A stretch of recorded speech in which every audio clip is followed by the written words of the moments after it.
ৰোগীৰ বাবে চৰকাৰী এম্বুলেন্স দিয়াত বাধা প্ৰদান চাহ বাগিচাৰ মেনেজাৰৰ, যাৰ বাবে মৃত্যু হ'ল ৰোগীৰ। তাৰ পিছতে ভয়ংকৰ পৰিস্থিতি তিনিচুকীয়া জিলাৰ হাতীমৰা চাহ বাগিচাত। চাহ বাগিচাৰ গাফিলতিত চাহ শ্ৰমিকৰ কৰুণ মৃত্যু। এই ঘটনা সংঘটিত হৈছে তিনিচুকীয়াৰ হাতীমৰা চাহ বাগিচাত। হাতীমৰা চাহ বাগিচাত এতিয়া তীব্ৰ চাঞ্চল্য বিৰাজ কৰিছে। ৰাইজৰ দাবী, আমাক এনেকুৱা মেনেজাৰ নালাগে।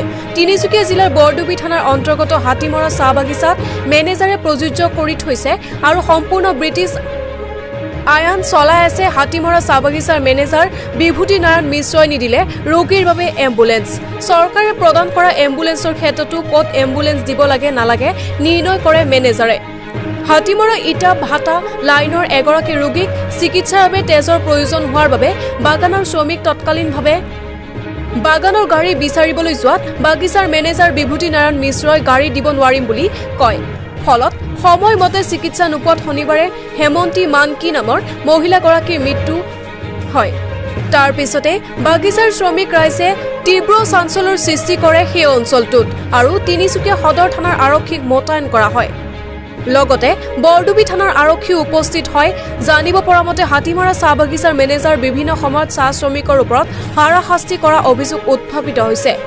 অৱশেষত ঘটনাস্থলীত তিনিচুকীয়াৰ মেজিষ্ট্ৰাৰ উপস্থিত হৈ ঘটনাৰ বুজ লৈ লগতে ৰাইজক এখন স্মাৰক পত্ৰ প্ৰদান কৰে মেজিষ্ট্ৰাৰগৰাকীয়ে। লগতে শ্ৰমিক ৰাইজক প্ৰতিশ্ৰুতি দিয়ে যে দোষীক শাস্তি দিয়া কথাও শ্ৰমিক ৰাইজক অৱগত কৰে।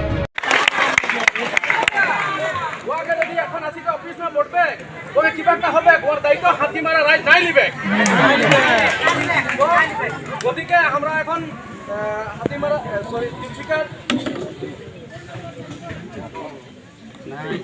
তিনসুকিয়ার ডিস্ট্রিক্টের আশাকের सेक्रेटरी है, आपको हमारे एस के जनरल सेक्रेटरी है और हमारे बगीचा के प्राक्तन संपादक SCMS के भी है और जितना भी हमारे संगे कार्यसूची में আগভাগ লিখিছে सबके मैं धन्यवाद জানাচ্ছি और ঋষভদাকে দুই এখার বলবার ক্ষেত্রে অনুরোধ জানাচ্ছি।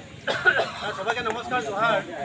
আজকে হাতিমারা দুদিন যে ঘটনা ঘটি গেলে আমরা সবাই রাইজ থেকে দেখেছে এটা ঘটনা দিচ্ছে, সবাই ঘটনা দিচ্ছে, এরকম ঘটনা ঘটনা লাগে